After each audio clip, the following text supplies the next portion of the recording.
What if the scariest thing about a warship isn't the missile it fires, but the moment a satellite spots something it was never supposed to see in broad daylight? On a clear morning over the Strait of Hormuz, that's exactly what happened, and it stopped analysts mid-scroll. Before we get into what the U.S. military actually sent back in response, hit like, subscribe, and share this with anyone who thinks this war is only about missiles and jets, because the real story here is about something far smaller, far cheaper, and honestly far more dangerous than a jet fighter. Let's set the scene properly. Fresh satellite imagery captured more than 130 Iranian fast attack boats, arranged in two distinct formations, sitting in open water in one of the most watched, most fought over stretches of ocean on the planet. No warning shots, no missile launch. Just boats, visible to anyone with access to commercial satellite data, massing in a channel that roughly a quarter of the world's oil has to pass through to reach the rest of the global economy. Within hours, that image was sitting on desks at U.S. Central Command headquarters in Tampa, Florida. And the question in that building wasn't what Iran was doing. Everyone already understood what Iran was doing. The real question was why now and how far this was actually going to go.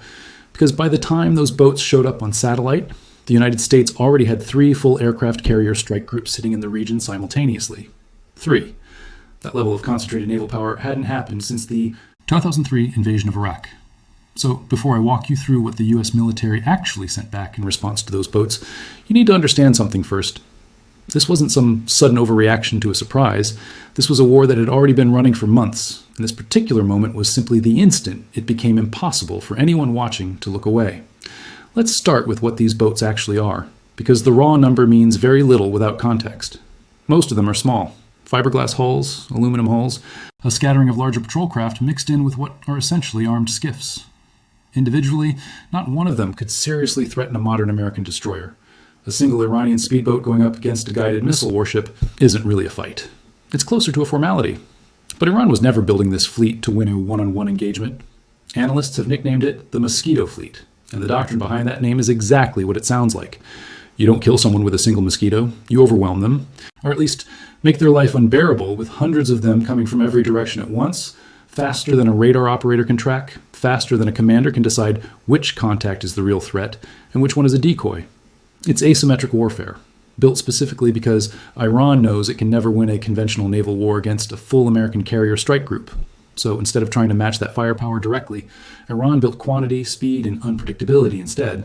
And none of this is new behavior. If you think this is the first time Iranian boats have gotten uncomfortably close to American ships, it helps to walk through what happened before, because the pattern genuinely matters here. Go back to 2021, when the Pentagon spokesman told reporters that a group of 13 Iranian Revolutionary Guard boats approached 7 U.S. Navy vessels at high speed, closing to within roughly 150 yards before an American Coast Guard cutter fired around 30 warning shots just to get them to break off. Iran denied provoking the encounter, insisting the U.S. side had caused it. That's the pattern you're going to see repeated throughout this entire story. 2 governments, 2 completely different versions of the exact same encounter.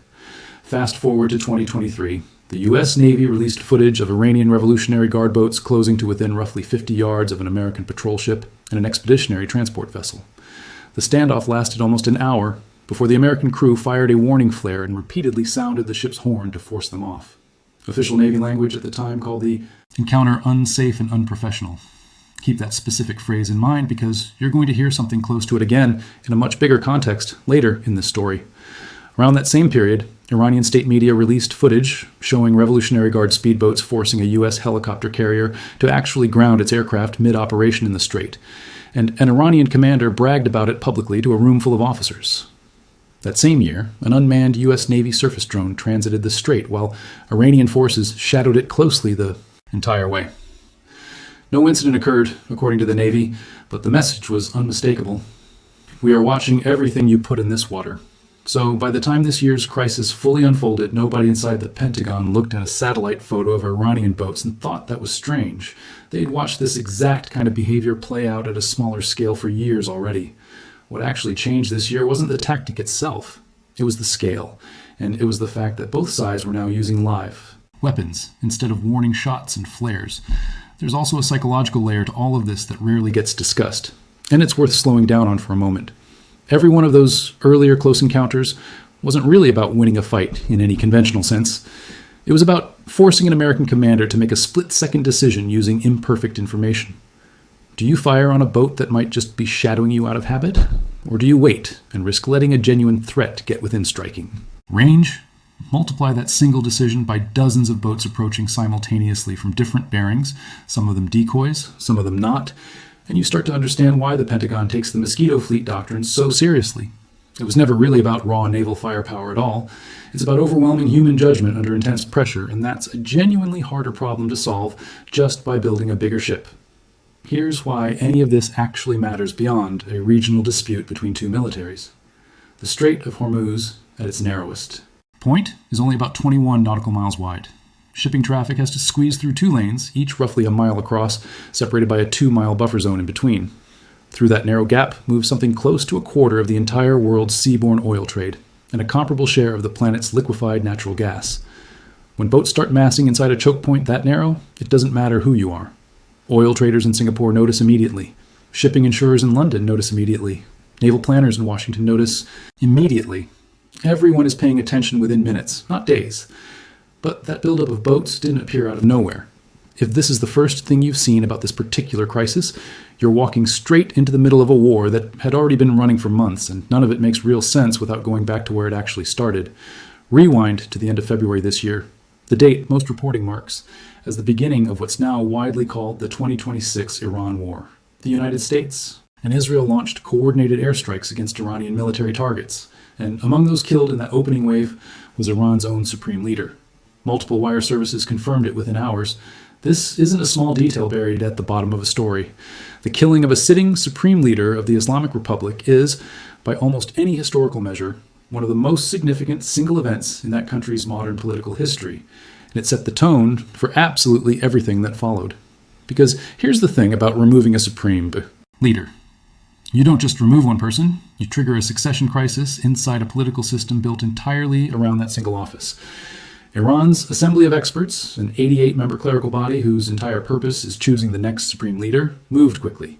Within about a week, they named the late leader's own son as his successor, and Iran's political leadership, its armed forces, and the Revolutionary Guard all pledged their backing almost immediately. Analysts who study Iran closely read that specific choice as a message.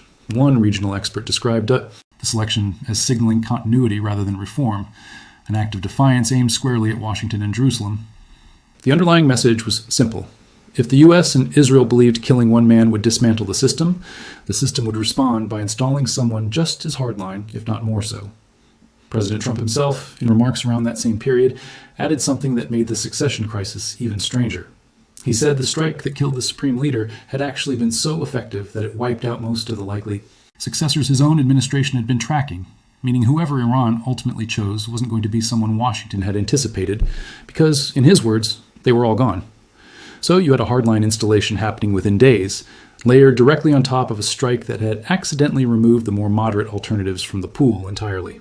That combination became the political backdrop for essentially everything Iran did militarily for the rest of the year, including everything involving the boats.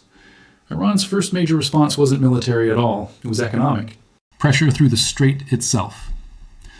Iran effectively closed Hormuz to shipping, with state television and officials broadcasting warnings over open maritime radio telling every vessel in the region that nothing was getting through. Technically, under international maritime law, Iran doesn't have the legal authority to unilaterally shut down an international strait like that, and Britain's Royal Navy said as much publicly. But when active fighting is happening nearby, not legally binding and not actually safe to sail through are two very different sentences, and every shipping company in the world understood that difference immediately. Tankers rerouted. Some simply sat in port and waited. Oil and gas prices moved within days. By mid-March, reporting described hundreds of ships stranded near the mouth of the strait, a significant share of them flying the Indian flag, none of them willing to gamble on whether Iran's warnings were bluster or genuine policy. President Trump publicly called on other nations with a real stake in that traffic, including China, France, Japan, South Korea, and the United Kingdom, to send their own naval assets to help secure the waterway, while making clear the U.S. would keep striking Iranian coastal targets and vessels regardless of what anyone else decided to do. By early April, that pressure had escalated into a direct ultimatum: reopen the strait by a specific deadline or face further destruction of Iranian infrastructure, specifically naming power plants and bridges as targets. Iran refused to negotiate under that kind of pressure. The deadline passed. The strikes continued. Then, in early April, the first real off-ramp in this entire conflict appeared. A ceasefire was reached between the U.S. and Iran, reportedly including a commitment from Tehran to fully reopen the strait to commercial shipping. American officials at the time expressed real confidence the truce would hold, framing it as a genuine window for diplomacy. For a few weeks, it actually looked like it might work. It didn't. By mid-April, Iran had resumed controlling traffic through the strait on its own terms, rather than fully reopening it the way the ceasefire had promised. In mid-April, the United States moved to impose a full naval blockade on Iranian ports, a quieter but far more direct form of pressure running in parallel with the strait dispute itself. Central Command reported intercepting dozens of vessels attempting to move in or out of Iranian ports over the following weeks, with the intercepted total climbing past 80 by one count, though separate maritime tracking firms reported that dozens of ships had still managed to slip through the blockade line in both directions. In mid to late April, U.S. Marines working alongside a guided missile destroyer carried out the blockade's first direct seizure, boarding and taking full control of an Iranian-flagged vessel outright. This wasn't posturing.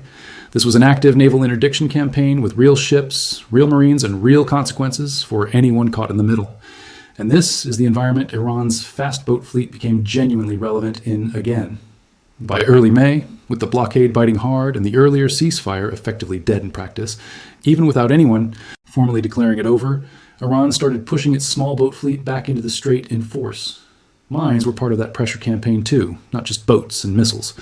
Trump publicly announced the Navy was running mine-countermeasure operations in the strait, and separately ordered the Navy to shoot and destroy any boat caught laying sea mines, adding there would be no hesitation whatsoever.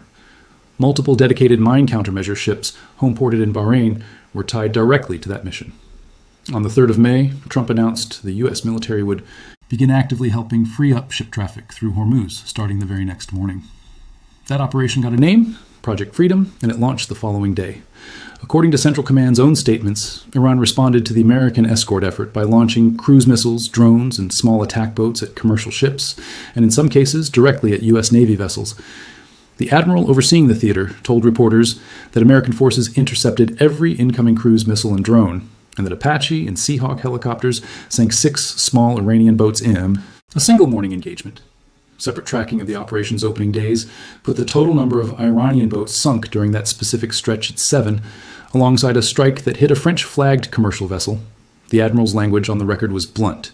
He said he'd strongly advised Iran to stay away from U.S. military assets, describing the Revolutionary Guard as working to terrorize and threaten commercial shipping, while American forces were, in his framing, restoring the flow of global commerce. If you're finding this kind of detailed timeline genuinely useful, drop a comment telling me what part of this conflict you never actually heard clearly explained before, because a story with this many moving pieces genuinely benefits from people comparing notes rather than reacting to a single headline. Now let's talk about what was actually sitting in that region. By the time those 130 boats got spotted on satellite, by late April, the United States had 3 full aircraft carrier strike groups operating simultaneously in the Middle East, something that hadn't happened since the Iraq invasion in 2003. Central Command put the combined footprint of that deployment at roughly a dozen accompanying ships, more than 200 aircraft, and over 15,000 sailors and Marines. One of those strike groups alone included multiple guided missile destroyers and a fast combat support ship. Officials at the time said blockade enforcement was working, that every ship believed to be Iranian-flagged or moving to or from Iranian ports had been turned around.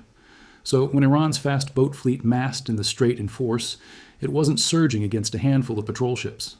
It was surging into a waterway where 3 American carrier strike groups backed by attack helicopters, guided missile destroyers, and armed drones were already sitting, already positioned, and already operating under a presidential order to shoot and destroy any vessel caught laying mines. No hesitation. That's the actual scale of firepower sitting behind the moment those Apache and Seahawk helicopters sank 6 Iranian boats in a single morning. It wasn't an improvised reaction to a surprise. It was one small piece of a historically massive military presence doing exactly the job it had been forward deployed to do. By the time the broader campaign got tallied up later, U.S. forces had reportedly conducted more than 13,000 strikes against Iranian targets since the war began, and had damaged or destroyed more than 155 Iranian vessels of all types. That number is exactly why Iran needed a fleet running into the hundreds, and by some of its own estimates, over 1,000 boats in total, just to have enough in reserve to mass again in early May. That's the real origin of the moment that likely brought you to this video.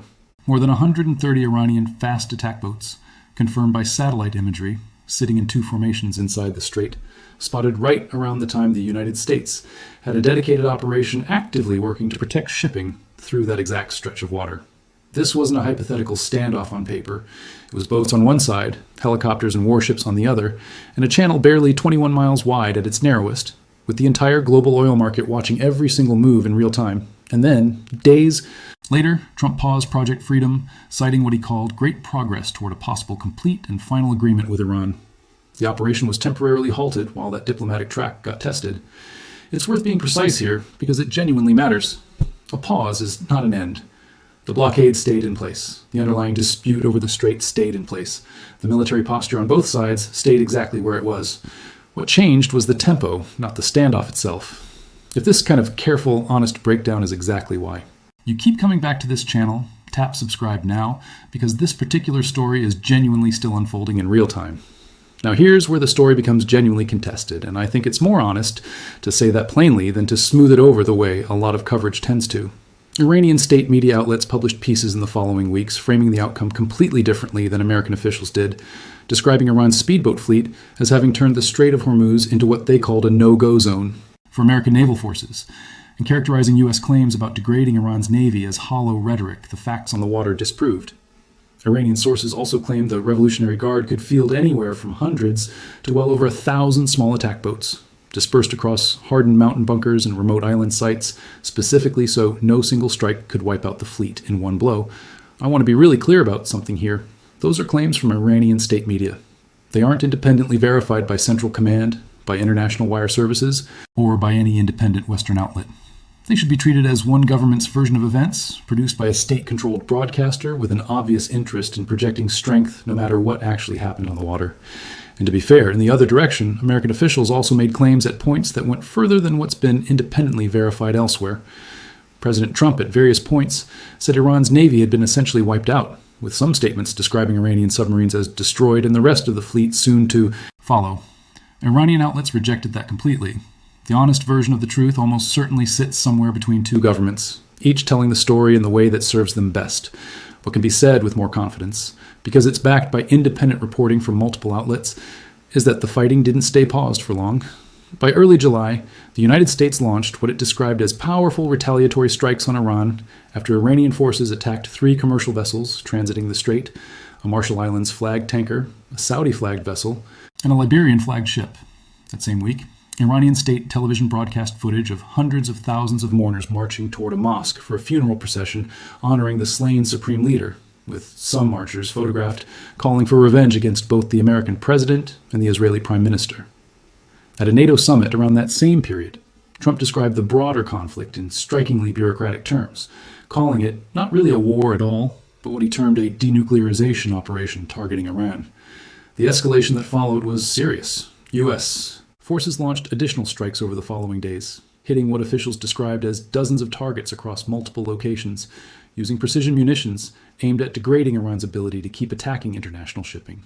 Central Command's public statement specified the targets included Iranian air defense systems, coastal radar sites, missile and drone capabilities, and, most relevant to our story, more than 60 Revolutionary Guard small boats struck in and near the strait using fighter aircraft, naval vessels, and for the first time in this entire conflict, one-way attack sea drones. That's a scale of small boat targeting well beyond the 6 or 7 sunk back in early May, and it shows just how central this mosquito fleet doctrine had become to the entire campaign by midsummer. The international response to all of this became its own subplot, because this was never purely a two-country fight between Washington and Tehran. Early in the conflict, the United Arab Emirates publicly declared its willingness to join a U.S.-led military effort to help secure the strait, a meaningful signal given how exposed the UAE's own waters and shipping lanes are to anything happening in the Gulf. Iran, for its part, didn't wait around for outside mediation. It stood up its own body asserting the right to regulate, and at times fully close, transit through the strait on its own terms, entirely separate from any international maritime framework.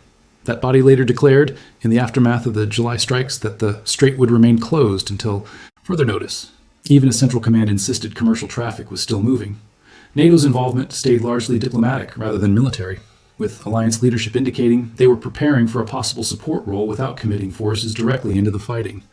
There was a genuinely telling exchange captured in coverage from around that time. after Iran briefly declared the strait fully open before reblocking it in response to the American port blockade. Trump posted publicly that he had, in his words, all the time in the world, but that Iran didn't, arguing the standoff was draining Iran's economy at almost no cost to the United States. When a reporter asked directly how long he'd wait for Iran to come back with a deal, his answer was 2 words: "Don't rush me." Iran, meanwhile, characterized the U.S. blockade as an outright act of war, and Iranian forces responded in kind by seizing foreign commercial ships transiting the strait, accusing them of violating what Tehran considered its own maritime regulations, essentially a mirror image of the interdiction tactics the U.S. was using against Iranian flagged vessels. Iran didn't absorb the July strikes quietly either. The Revolutionary Guard announced retaliatory strikes on U.S.-linked facilities in Jordan, Kuwait, and Bahrain. Around that same period, Trump stated Iran had shot down a U.S. Apache helicopter patrolling over the strait, and American forces reportedly conducted self-defense strikes on an Iranian military ground control station in response. Iran then launched missiles and drones toward Kuwait and Bahrain, though tracking of the conflict indicated all of them failed to reach their intended targets. Here's the freshest part of this story, and I think it matters most for anyone watching this expecting a clean, wrapped-up ending, because there really isn't one yet. As of recent weeks, the diplomatic and military picture remains genuinely unsettled. Trump announced he was canceling a planned new wave of strikes on Iran, saying Iranian officials and other Middle Eastern governments had specifically asked him to hold off, with reporting indicating he'd discussed the situation directly with the Saudi crown prince, who raised concerns about the risk of the conflict spreading further. One military analyst noted publicly that both Riyadh and Tehran have strong incentives to keep this from spreading, given how economically exposed Saudi Arabia is to a continued closure of the strait. Trump, in his own remarks, said the U.S. remained, in his words, locked and loaded and ready to go against Iran, but that he'd agreed to hold off because a framework of a deal had reportedly been agreed to, one including the immediate reopening of the strait and what he called an end to Iran's nuclear threat. That optimism didn't survive 24 hours. Within a day, Trump was publicly calling Iranian leadership unbelievably duplicitous, after Tehran denied that direct talks with Washington had actually resumed, even as Iranian officials confirmed separately they were talking with Oman about establishing a new route through the strait. Trump has continued talking about a so-called Phase 1 agreement, focused narrowly on reopening the strait that could be reached quickly with a more complex phase. 2 centered on denuclearization following on a longer timeline. Both of those phases reportedly trace back to a memorandum of understanding Iran and the U.S. signed back in June. Whether that memorandum survives the current back and forth of accusations remains, right now, a genuinely open question nobody has definitively answered. It's worth pausing on just how large the economic shockwave from all of this actually was, because the strait's importance isn't an abstract talking point. It's measurable in dollars, at gas stations, and on shipping invoices everywhere. Before this war started, roughly a quarter of the world's seaborne oil trade and about a fifth of global liquefied natural gas moved through the Strait of Hormuz. When Iran began restricting, and at times effectively closing the strait starting in late February, oil and gas prices moved almost immediately on global markets. OPEC Plus countries held an emergency virtual meeting in early April and agreed to raise production quotas by roughly 200,000 barrels a day starting in May, a move explicitly aimed at cushioning global markets against the volatility coming out of the conflict. By July, the ripple effects had spread well beyond the Gulf itself, with maritime data tracking noting disruptions tied to the crisis, pushing some Asian oil buyers toward alternative routes and chokepoints entirely, showing how a closure in one narrow waterway can cascade into pressure on shipping lanes thousands of miles away. Shipping insurers felt this crisis just as sharply as oil traders did. War risk premiums for vessels transiting the strait climbed sharply within days of the first closures, and some underwriters reportedly stopped, offering coverage for that route entirely for stretches of the conflict, which is effectively the same thing as closing the strait, even if no government ever formally issued that order.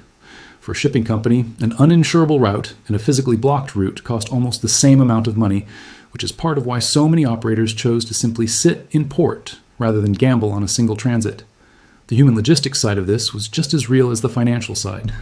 Mid-March reporting described hundreds of ships, a significant share of them Indian-flagged, sitting stranded near the strait rather than risk transiting it, even after Iran's foreign minister told American media the waterway wasn't technically closed to everyone, just to vessels linked to the United States and Israel specifically. That distinction, a technically open strait that shipping companies were still too afraid to actually use, sums up how this entire crisis functioned for global commerce.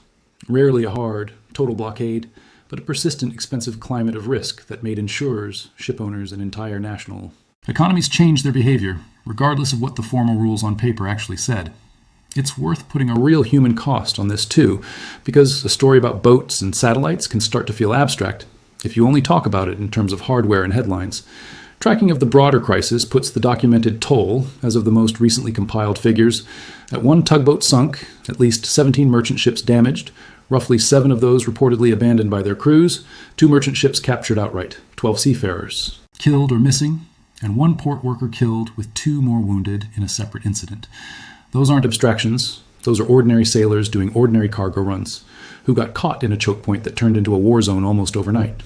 So where does all of that leave the specific moment that gave this story its title, the sighting of roughly 130 Iranian fast boats, and the U.S. military response that followed? It sits inside a months-long arc that began with the killing of Iran's supreme leader, ran through a ceasefire that collapsed within weeks, an active U.S. naval blockade, a named military operation that sank Iranian boats by the handful in early May, an escalation in July that saw the U.S. strike more than 60 small boats in a single wave, and a diplomatic process that appears simultaneously close to a partial deal and 1 social media post away from falling apart completely. Those 130 boats weren't some isolated provocation that came out of nowhere. They were Iran demonstrating, in the most visible way possible, visible enough for a commercial satellite to catch it in broad daylight, that despite months of American strikes, despite the blockade, despite repeated public claims of having crippled Iran's naval power, the fast boat fleet at the core of its entire strategy in that strait was still there, still numerous, and still capable of massing on short notice whenever Tehran decided it needed to send a message. Whether that message actually changes anything, whether the strait fully reopens under whatever framework gets negotiated next, or whether this simply becomes one more pause before the next round of strikes, is genuinely still an open question. Nobody watching this conflict closely, on either side of it, is claiming to know the ending yet. So I want to ask you directly, do you think the strait actually reopens for good under this so-called Phase 1 framework? Or is this just the calm before round 2? Put your prediction in the comments. I read every single one. And if you want to be tracking this the moment anything new breaks, make sure you're subscribed, because this story is nowhere close to finished.